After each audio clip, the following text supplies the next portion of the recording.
If you're looking for a minivan that looks less like a minivan and more like an SUV, something that certainly isn't bland looking on the inside or on the outside, you might want to check out the Kia Carnival. And for 2025, there's another reason to get the Carnival, the new hybrid model, which is what we're taking a look at today. This will give you the most torque in the segment according to Kia and 33 miles per gallon combined. Now, if you want to plug on your hybrid, there's still just one option. That's the Chrysler Pacifica. And if you want all-wheel drive and a hybrid, there's one option, that's the Toyota Sienna, because this is going to be front-wheel drive, optional hybrid, so you do still have the choice, V6 or hybrid. Let's talk about why you might want one over the other, and of course stay tuned because we're going to have a regular V6 Carnival video coming up soon. Let's just dive in, and to help me describe the Carnival, I have Tommy, Micah, and Sofian here with me. So Sofian Bay, he's actually behind the camera. Tommy is over here with the microphone. We only have two microphones, so we're going to try and share this around. So Tommy, what do you think of the look of the Carnival? I think this is the best looking minivan. Well, Kia says they've really taken a lot of inspiration from SUVs, so it's very angular, and there's a couple of different grille designs. And Alex, why don't you tell the fine folks what the different grills mean? So the horizontal theme with these little chrome bits inside, that means that we're in the luxury version. The SX and the SX Prestige get this model. The others get more of a vertical treatment. These sort of ice cube style fog lights down at the bottom, those are exclusive to the SX and SX Prestige. The headlights, those look pretty similar in the models, but then we also have the more interesting looking turn signals and daytime running lights here. Now, there are very few ways to tell the hybrid from the standard Carnival, but interestingly, wheels are a little different, especially on the base hybrid, right? Yes, apparently the base hybrid gets aero-focused wheels, so if we come around to the side, we're not driving that model, so we can't show you those, but we can show you my sort of least favorite wheel, I think, actually, in this segment. Sorry, Kia. And that's mainly because they're black. I know that's kind of controversial because some people really love black wheels. I'm just not a black wheel fan. How do you feel about those, Sophie? And you got to go and interview Sophie over here. Yeah, so I actually really like the black wheels. I know that Alex has never been a fan of black wheels, but I think with this model here, because Alex, it does also come with, they call it like a dark appearance package. That's true, yeah. Which is standard on this trim, so you get the blacked out badges, you get the blacked out here, the blacked out wheels and everything. I think it looks really good, especially in this ceramic gray exterior color. I'm fine with the black pillar and the two-tone mirror caps, which are actually kind of cool. This two-tone mirror cap design is kind of nifty. And I'm okay with the blacked out trim back here. This is sort of what makes it a Un-Minivan, I guess, you know, design-wise. Sort of like, certain generations of GM's full-size SUVs going on back there. Yeah, and also Kia didn't really make any qualms to hide the fact that this is a van, because look, the sliding tracks here are visible and exposed, versus if you look at, I think, the Sienna or something. Yeah, they try and hide it in the glass. I mean, it's not really fooling anybody because the track is still there. And then, of course, we come around to the back, and we have some subtle differences between the models. I don't know if you can really see this on camera, but if you come in close, we have sort of these tiger stripe lines on the taillight modules. These are full LEDs. If you get the base trim, you don't get the little stripes. Yeah, so Kia actually says that this is the only trim to get the full LED taillights. All the other ones will have an incandescent taillight, and it also has like their star map lighting sequence and everything. And then, of course, Alex, you have to show everyone the best part, and that's with the massive. Yeah, we'll get to the seats in a bit, but the massive, the massive cargo area in the back. So, Tommy, this has more cargo room total than a Chevy Tahoe. Wow. Ooh la la. 40 cubic feet back here. I was surprised. Last time we did a minivan comparison, we were able to squeeze two 24-inch roller bags more than any other minivan back here in the cargo area, because it's really deep and it's really square. I don't know why this is going on the side here, though. Yeah, I mean, this is kind of like a nice little storage area, I guess. I mean, maybe if Kia offered like a vacuum built in, they could also put it over there. I just think it's like, maybe I want I don't know, something different. Closed storage, or just ability to put more luggage there. It just seems kind of like an odd wasted space. Right. I guess we should talk about the seats while we're back here, because we can do a one-handed seat fold. So that's that, and then pull the other lever down there into the floor. Or you can do that as one step if you'd rather do that too. Yeah, and this space is here. I mean, Kia didn't have any numbers for us, at least on their media site, of what the space is with the third row down, but I'd say it's what, like 75, 80 cubic feet? This is, yeah, it's absolutely huge. I mean, this is like most 3-row SUVs with all rows folded except the front row. I mean, obviously the big benefit to getting the minivan in the first place, but let's talk about what's going on under the hood, I guess. Yes. Wow, Hot Potato Mike, you're on now, Tommy. So under here we have a 1.6 liter turbocharged engine. Yeah, turbo power. And what's interesting about this hybrid setup is it doesn't have a CVT like the Toyota setup. It's got a conventional automatic.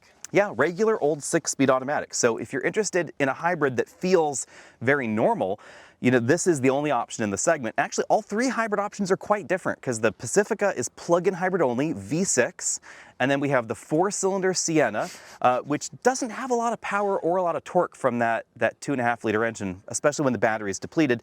Then we have this 1.6 liter that's got everything. It's got a turbo, it's got a 6-speed, it's got a hybrid, and they're saying it has the most powerful regular hybrid motor that Kia has ever put in a hybrid. 54 kilowatts. Yep, about 74 horsepower or so, which gives this over 270 pound-feet of torque.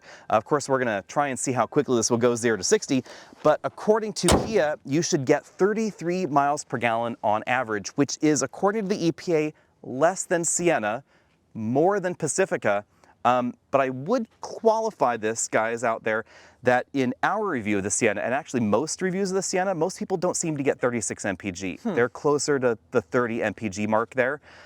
So probably all 3 minivans in the real world are actually going to be pretty similar fuel economy wise. Now, Alex, not to get on my high horse, but I will for a minute, being the Colorado boy here. I do think the lack of an all-wheel drive option is a bit of a miss. Yes, that's a good point, because the only hybrid with all-wheel drive is going to be the Toyota, and the only non-hybrid with all-wheel drive is going to be the Chrysler. What I find more funny about that, though, is that Kia actually lists approach and departure angles for the Carnival Hybrid, in case you're wondering. So just under 7 inches of ground clearance and actual listed approach and departure angles. No breakover though. For all those Moab trips you're planning on doing with the whole family, the Carnival. The whole family front wheel drive. Awesome. Let's all hop on the inside and see how we fit in here. So I'll go ahead and play dad. Okay. I'll be the driver. I'll play kid. And are you gonna go to the way back? Well, we got to show the party trick, Okay. Alex. So let's start it up so we don't overheat in here. I'll open the door for Sofian on the side there. So so I'm in the front seat, adjusted for me. I'm dad driving. You know, how is my big teenager in the back? You know, it's pretty good. So this is your driving position, Alex. And actually, lots of room, really good headroom back here. Okay. But the coolest part of the 8-seater Carnival, which we're in now, is... Oh yes, hang on. I got to move the 3rd row back here, so I'll do this. Alex is gonna do some adjusting in the back. So all 3 of these seats slide and recline, but the middle seat starts to slide, and it starts to slide, and it keeps going. I'm now behind the 2nd row. I'm still going. I'm still going. I mean, I'm in the trunk, Alex. I don't know. What about Sophie? And I think that's where they stick the bad kids. So why don't you scoot your big boy seat up to the middle? Okay. And then I'll grab the camera from Sophie and he can Vanna White the 3rd row for us. So we should clarify, there's actually a couple different seating configurations available in the Kia. Oh yeah. So this is the 8-seater, but you can get the 7-seater with those really cool VIP lounge seats. Indeed you can. So let me grab the camera from Sophie in here and then go ahead and let's see how we get into the back. Oh, simple one fold. So do we think, Alex, that's gonna work with the car seat? The fold? This will not work with the car seat. That's a good point. That's right. I'm losing plot here because I normally talk about child seats. Can't leave one latch anchored into place there. But how is your room? So Tommy, that outboard seat's still in its same position, right? Yep. You have a mic, Sofian? No, I don't. But let me see here. Is this all the way back, Tommy, your seat? So that's Okay. all the way back. Okay. I mean, Oh, you got some leg room. yeah. I mean, I'm like the shortest one here. I'm 5'7". So I'll join you. Let's see how we go. Let me hand this to Tommy. We can have a Fiesta in the back of our. Oh, sorry, wrong product. A Carnival. A Carnival-like party van. atmosphere. I'll fold this. I really like the fact that this middle seat is not only on its own track, it folds separately. You can take it out separately, so you can leave it at home or whatever. That's a really cool touch. I do not understand why it goes back as far as it does, though. Yeah, I guess if you want to have this folded down and you had these 2 second-row seats out, you could literally just be the only person in the back here. Maybe that's the reason why. But I guess it's cool that they offer it. But I have to say, like, headroom space does seem a little tight. Headroom is okay for a minivan in this segment. I will say it's better than Odyssey, because Okay. for me in the Odyssey's third row, the way that the opening really curves on the side, I feel like I'm like this in the Odyssey, and here my head's touching the ceiling, but I can sit more upright. Okay. And these seats do recline. So there's some webbing here, so you can go super upright and uncomfortable, or you can go super reclined where I actually get a bit more headroom. So Okay. you know, you could lounge back here if you didn't have too much cargo in Yeah, the rear. and in terms of features, I mean, you have 2 USB charging ports. There's like the peasant blockers here, the sunshades, hard touch plastic here, but no heated third row seats. Is there any van in the segment that offers a heated third row? I do not know of a minivan with heated third row seats. I don't know if I care, because that's where the mother-in-laws and the naughty children go, in the back. The seat mechanism, that seems pretty easy to slide forward and backward. I like that part. Let's see how it is to remove, because these are removable, right, from the vehicle. So That's what they tell us. If you get the lounge seats, There however, we they go. are not removable. So here we go. So that is that, and then there's there's a latch under there. Okay. And then we did recently measure the weight of these seats. These are significantly lighter than the ones in the Odyssey, by the way. So Okay. if you do want to remove the seat, these are lighter than the ones in the Odyssey, about the same weight as the Pacifica Hybrid, Okay. which doesn't have the fold in the floor thing. Right. There's only one minivan in this segment where you can leave child seats latch anchored into place, still access the third row easily, and that's the Pacifica non-hybrid. What do you think of the two-tone blue interior, guys? Yeah, so this is like the they called it navy blue with the gray. I actually really like it. This is also the only trim that gets you real leather seats. All the other trims have the Syntex, the synthetic leather, and they feel really nice and plush to me. Now we should point the camera up here, Tommy, for a second, because this is, interestingly, the rear passengers can be locked out of the power rear shade, and yes, we do have a separately opening moonroof here. Which I think this is the only van in the segment that actually lets you open it to vent Yeah, air. kind of cool. But you cannot lock out this voice command button right next to the passenger view camera. Oh, yes. And Sophie and I were up front playing mom and dad, and you know, someone in the back kept pressing the button Tommy literally punked us. Like I'm sitting over there. and over. Well, I'm sitting there like the screen would go away from the GPS, and I'm like, why does it keep giving me the voice commands? Alex, are you hitting a button? He's like, I don't know what's going on. And then of course we found out it was Tommy hitting this button here, which literally brings up the voice commands right there on the screen. Because it has 2-row voice command ability, so the second row can do some voice command stuff. Why don't we hand the mic back to Tommy, and then let's take a look at the front. Look at this, the kid behind the wheel.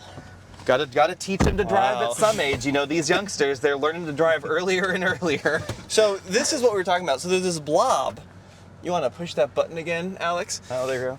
So this blob comes on, and what a shape that is, but it's basically, it allows you to do stuff like control vehicle functions, navigate things, and it's very distracting, but it's pretty funny. You can activate that from the back seats. Yeah, and your kids can then voice command things to happen to the driver's seat, which is, you know, a little funny, but there we go. So Alex, let's talk about the most controversial part of this Carnival, which has got to be the little touch panel. Yes, and I know all three of us not a fan, right, Sophian? Yeah, I think that it takes a little getting used to. I appreciate how they're trying to simplify it, but I think And I'll it's grab also... the camera here so we can see it maybe. So here's how it works. You want to explain it, Alex? So this is exactly the same as first debuted in the Kia EV6, which we had as a long term for a while. And I dislike it as much as I did in the EV6. It's hard to actually show you the glare. There we go. Because it's navigation, audio control, and the dual zone automatic climate control all in one thing. So right now we got volume control, right? We got tune. And then say you want to adjust your temperature, you're driving along and you go to change the volume. Oh no, now it's 100 degrees in here. Yep, yeah, that's a little bummer. I'm not exactly clear why we needed this, what was the thing that precipitated this need, but you know, hey, if you really love that sort of thing, I guess it's here for you. Now, Sofian, what do you think of the infotainment screen and how it works? Yeah, so the 12.3-inch display is now standard on all trims, and I actually think it's a big improvement. I mean, Kia, I remember at the time said that it was the biggest screen in the segment, although now Toyota offers a 12.3-inch in the new Sienna. However, if you want the fully digital instrument cluster, where it's basically one curved piece of glass, you have to at least go for the SX trim. Yep. I do like the fact that Apple CarPlay is really big here, and I like the functionality and the look of this system better than what we find in the Sienna. I think it's more attractive and just a little bit, I don't know, snazzier feeling.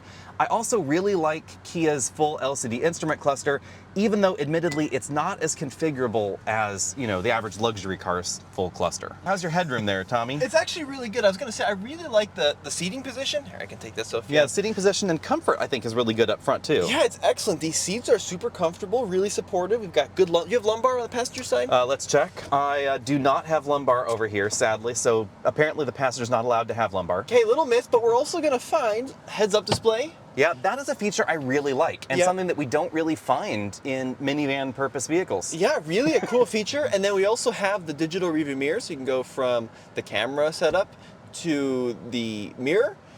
And then this Your is eyes are younger. Do you like the digital camera? eyes are younger. What are you, 34, Alex?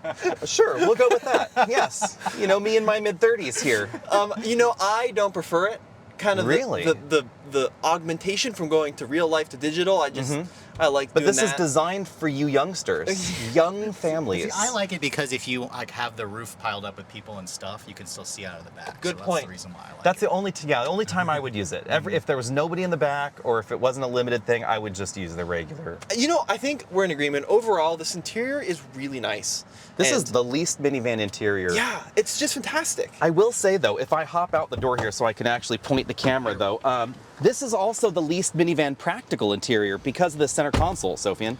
Yeah, the center console, when you open it, actually, it's big, but I wanted it to be a little bit larger because I think some vans offer like even more like Yeah. space and like That customizable Sienna's got space. cubbies and purse holders and Yeah. juice box widgets and I mean just so many more storage cubbies than this.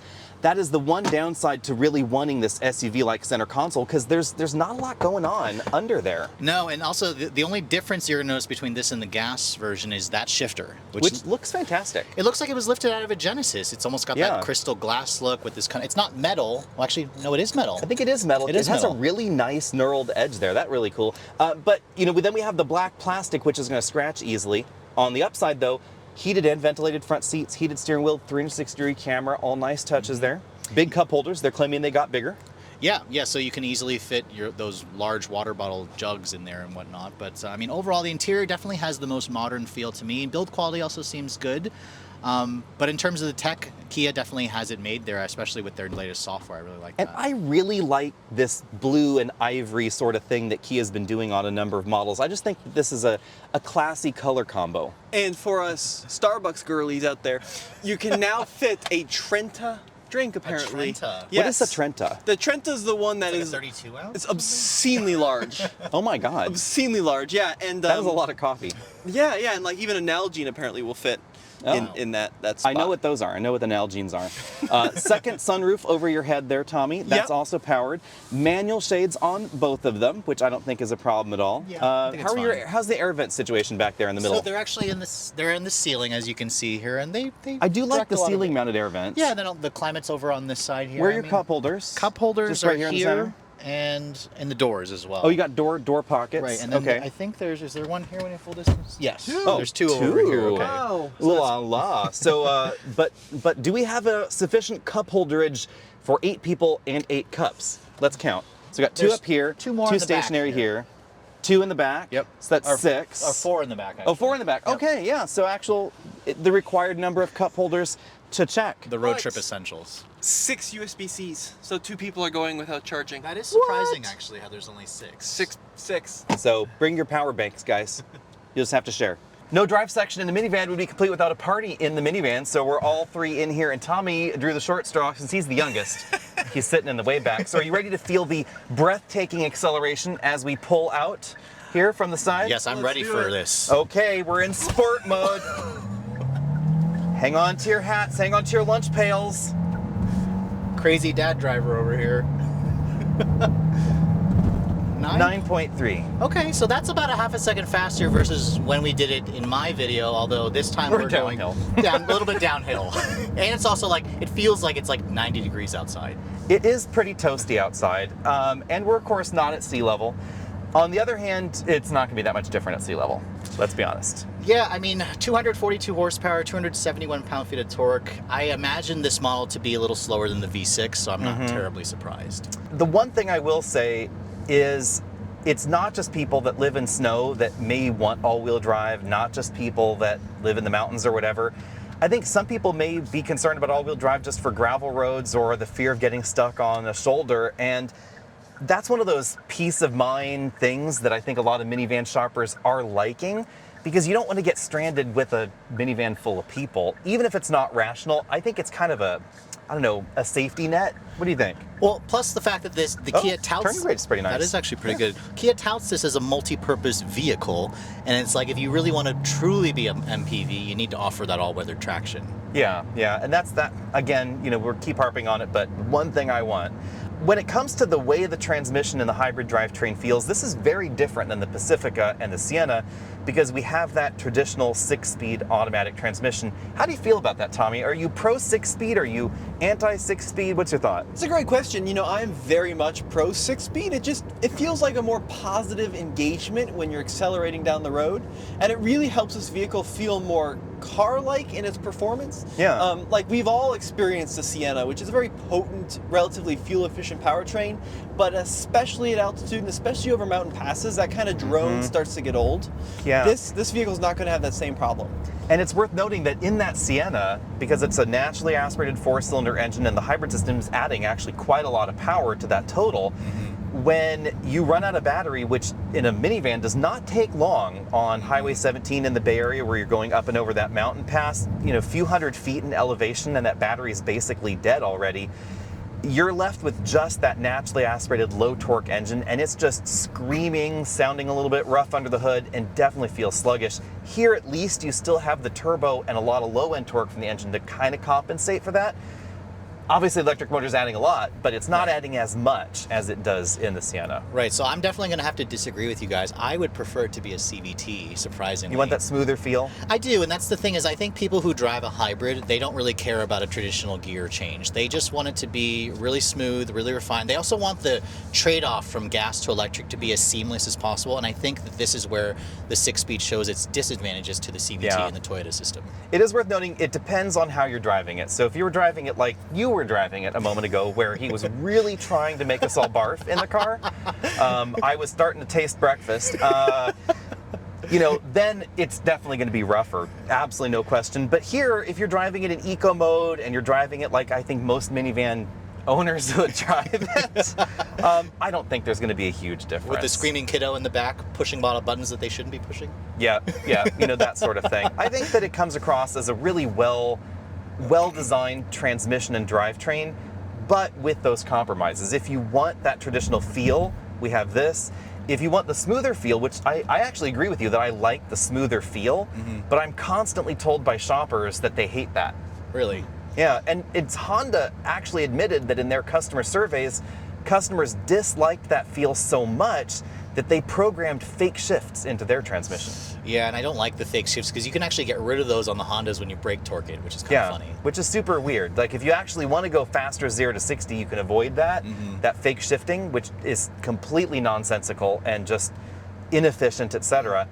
But in here, they're not fake, they're real. Although the paddles, these are regenerative paddles. These are not shift paddles. Yeah, I wanted to so badly call them shift paddles, but you're right. They are to control the regen braking. I think there's 3 different levels, which is kind of interesting. I always find it interesting whenever you get a hybrid with regen braking. I don't really think people will end up using it that much. I don't know, Tommy, what do you think? That is the only part of this vehicle that makes this driving experience feel like a hybrid. Because unlike, especially the early hybrids from 10, 15 years ago that really shouted at you, this is a hybrid, this is such an unobtrusive hybrid system that it's almost impossible to tell unless you're really paying attention that you are driving a hybrid, which I actually think is kind of cool. I would agree. I like the fact, again, that traditional feel, but I do kind of like the regenerative paddles. Maybe this is because we've had several long-term vehicles that have regenerative paddles on them, most of them admittedly EVs, but I have come to really like the feel of the paddle. Honda's also doing this in their hybrids with the regenerative paddles. Yeah, I mean, it is an interesting idea, and it definitely is nice when you're coming off of hills and you can kind of pull the regen paddle, help to put some energy back in the battery. Although Kia didn't mention how big the battery is. Do you guys know? It's 1.5 kilowatt hours. 1.5, okay. So a little bit bigger than the average hybrid, which makes sense given the size of the vehicle, but It's not an enormous battery. I mean, nothing like the Pacifica's. No, I mean, it's basically designed to quickly recharge and discharge, and the engine comes on to refill the battery. So that's why you mentioned earlier, Alex, when the battery does discharge, you definitely notice in like the Sienna, for example, it feels noticeably sluggish because the gas engine in the Toyota has less power than the gas engine in this car. Right. And I will say that earlier when you were driving it harder out on those winding roads that we were on just a second ago, I noticed that the battery level didn't really drop as far as I had expected. So this system seems to be a little bit more aggressive at trying to maintain a battery charge. Perhaps in some of these driving situations. We'll have to wait until we can get one of these at home and really run it through some hill tests and see how that is. But that is one of the other differences we noticed between Pacifica and Sienna is in those long sustained uphill runs, even if the battery's not charged in the Pacifica, just the engine having more power out just meant that it performed better a few hundred feet of elevation into the run. So one thing I'm noticing from the back seat is this is a really compliant and comfortable vehicle when we're at speed. Pretty well insulated too. But Alex, now that you spent some time behind the wheel, how does it handle? You know, I think it handles pretty well. Honestly, all the minivans handle relatively well when we're talking about this versus an SUV with the same sort of cargo and seating capacity. Something like a Tahoe or a Suburban, they're not going to handle as well as this. The center of gravity is higher, they're heavier, they got a frame to worry about, etc. So I think this is a good combination of ride and handling quality, etc. I will say I am somewhat surprised that even though we have the payload capacity for 8 passengers in here, that we don't have really stiff springs in the back. No, I mean, it's even in the third row, if I can practically get back there by just sliding back here. No, I mean, it's a really comfortable place. Granted, we're on really good roads here in Southern California, and it'd be interesting to try it in Michigan, but from where we're sitting, it feels pretty good. You know, I will mention one other thing about these shift paddles. Unlike the Honda hybrid system, where the shift paddle goes back to the default regen after a while, this actually stays on level 3 if you want to keep it on level 3. So you do have that ability to just change the way that brake pedal feels, or sorry, the regenerative liftoff feels. Right. No, I like that because it used to bother me how the Hondas would reset back to 0. But going back to the ride and handling, I think this vehicle rides really nice. The one thing that Kia mentioned, however, in the presentation is their e-handling or e-suspension, e-steering. Yes. I don't really know if I feel a difference. Alex, what about you? I gotta say, I don't know if I feel a difference either. So what's going on there is Kia is going to use the electric motor to add or remove torque from the system based on the driving style that you're driving, etc., and try and reduce tip and dive and lift on the front end. You know, I don't know if anybody's going to notice the difference, especially if you're not driving this back to back with a Carnival without it. Yeah, I mean, I think most buyers, again, they're not going to even understand that when the guy at the dealership tries to explain that to them. They're just going to want to know, is it smooth? Is it quiet? Yeah. Is it easy to drive? And I think that's where Kia pretty much checks all the boxes. It is a really quiet vehicle as well. The engine's a lot smoother or it's a lot smoother and quieter versus the engine in the Sienna, for That's example. definitely true. And it also doesn't have very much road and wind noise. Also, not a single squeak and rattle in this interior. It's been really solid. I would say going over Kia's bumps. done a really good job at that lately, having relatively squeak-free, quiet interiors. And this, I mean, it's a very comfortable experience. And if you're the driver, maybe this is the most important thing for some shoppers, if you're the driver and you're just looking forward, this does look like an SUV. Yeah. It doesn't look like a minivan like the others. And maybe that's going to be enough to change some hearts and minds. Yeah, I think so. I mean, Kia likes to also claim, Alex, remember, that they have the youngest buyers in the minivan segment. They do, and I was surprised by that because they actually are younger. 42 is strangely young because the average, like when Subaru said that they have the youngest buyers in the segment for Crosstrek, it's 56. Wow. And that's supposed to be a young person's vehicle. So like, so Really? turns out this is actually the young person's vehicle. Oh, we finally charged the battery going downhill, so regenerative braking is not available, it said. So that answers one other question. Okay. So then you just have to, start hoping that the engine kicks on. Oh, the engine did kick on, so now the engine's helping us with engine braking. This is a good time to talk about fuel economy, Tommy. What were your expectations on fuel economy? Well, that's a good question. I mean, so on paper, Sienna's looking pretty good, right? Really high numbers, well into the 30s.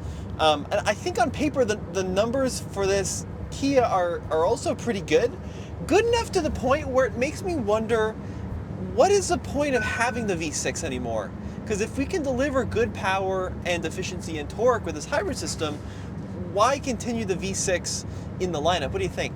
That's true. I'm actually curious why the V6 exists. Well, that's why Toyota got rid of it in the Sienna, because Yeah. they knew that people would be okay with the fact that the hybrid is, has so many benefits, they wouldn't even notice the V6 was gone. So I wouldn't be surprised if Kia eventually discontinued the V6 and just kept things simpler by only offering the hybrid. Yeah, they did admit that apparently they cannot build enough hybrids. Kia can't, because this is the most popular engine in Korea for the Carnival. And the Korean market loves the Carnival. So that, I suppose that does make sense there in that respect. Speaking of the fuel economy, because that's what a lot of people are going to be wondering about, it's a little bit difficult since we haven't been testing this at home, but on the way to our filming spot, before Sofian started driving like it was a race car, we have Mario Andretti over here. He was a race car driver before your time, just in case you're wondering. Tommy, when you were 5, Thank you. he drove the Zoom Zooms. We got 29 miles per gallon. No, 29 MPG is not bad. I mean, it's supposed to get 33 is what Kia says. 33 combined. Obviously, the city fuel economy is a little bit better than the highway fuel economy. Right. And now, including the photo shoot, mind you, which did consume a decent amount of gas, and the Zoom driving, 21.4, we're still going downhill back to the beach. Depending on your driving situation, I could see the Sienna maybe getting a little bit better. In hilly driving, our experience was the Sienna really under-indexed the EPA number. Hilly driving, Pacifica out-indexed it. But if you're doing a lot of stop and go, slow and go traffic, it's probably not going to be a huge difference. And to be perfectly honest, I think most people are really just going to be driving their minivan on roads like this. We're in solid suburbia down here near San Diego. And this situation, I think, is where the hybrid system really comes to its own. It's not out on a racetrack or on your favorite winding mountain road where, yeah, it's going to be better than a Tahoe. But in this situation, I think the stopping distance, which is going to be shorter than a Tahoe, the handling ability around, some dog in the road or something like that, those are the more rational situations. And then, of course, the fantastic fuel economy and the big cargo area. Now it's time to get down to brass tacks. How much is the new Carnival Hybrid going to cost you?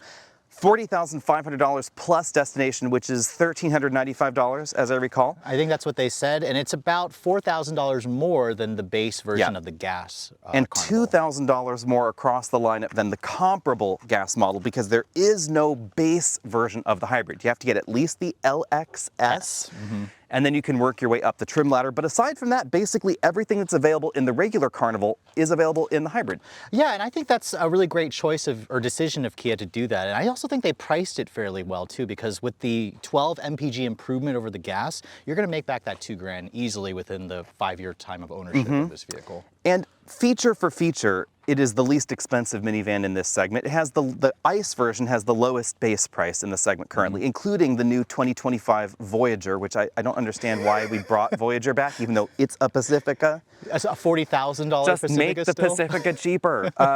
But it's also the newest and the freshest and the most modern in this segment. I was surprised though, this is only 1 year younger than the Sienna, but to my eye, it feels significantly fresher. I would agree with that, especially when you look at the interior, the exterior design. I mean, I think the EV9's face grafted onto the front of this vehicle looks really distinctive. I would say that Kia really knocked it out of the park for design. Where I think they missed is where Tommy had mentioned earlier is no all-wheel drive. Yes, if there was just one thing that I want on my Carnival, well, maybe two things. I want it to be called the Sedona, Yes. but I think Carnival's fine, but Sedona was better. It would be all-wheel drive, even if it's a tiny electric motor in the back. I don't know if it's packaging, maybe if this platform just simply could not accept one, or if it's cost. The cost is obviously a valid reason, because it would add a lot to the expense to do that. But I think that would really bring this to the level that Kia is trying to position it at, because they're calling this an MPV. They run away from the minivan label, although I call it a minivan purpose vehicle. I call it a multi-purpose van. Multi-purpose van, there we go, another one. But what would have made it an actual MPV, to me at least, would be all-wheel drive. You add all-wheel drive to this, then instantly it's a 3-row SUV alternative with cooler sliding doors. I totally agree with that. So hopefully Kia will think about that for the next generation, possibly. I mean, they wouldn't exactly tell us why they couldn't do all-wheel drive this time, but I do think that it limits their sales a little bit, and that's why. I think it does, yeah. And that's why, like, for example, you look at the Pacifica, that's the best seller in the segment, 120,000 units every year. It accounts for at least almost 50% of the market. Yeah, it's about 50% of this segment. About 300,000 minivans went out the door last year. Kia's sales were up the most dramatically, but even in that up dramatically, we're still talking maybe 50,000 units or so. It was about 43. So yeah, so 43. So they're knocking at the door of Odyssey, but there's a decent distance between Odyssey and Kia here in terms of the sales race. Sienna does relatively well also, but Sienna sales have been a little bit soft lately for reasons that we have not been able to divine. We've been discussing that all day, but I think Kia has a real winner with the Carnival Hybrid as long as they can build enough, because they said that the reason it took so long to bring the Carnival Hybrid to America is this has been on sale in South Korea for some time. It's very popular there, and the hybrid is the most popular drivetrain, so they simply could not build enough hybrids to satisfy what they assumed would be the demand in North America. Yeah, it'll be interesting to see what the take rate ends up being. I think they were targeting 50% to be the hybrid model, which I actually think it'll be higher than that. But Alex, what is the price of this one? Because we've mentioned the base price. This one here is this is considerably close more. to the top end. So this should have started around $50,000. If you got the rear seat entertainment, that's about the only option you could add to this one. The VIP package is basically a no-cost option on the top end when you choose 7 or 8 passengers.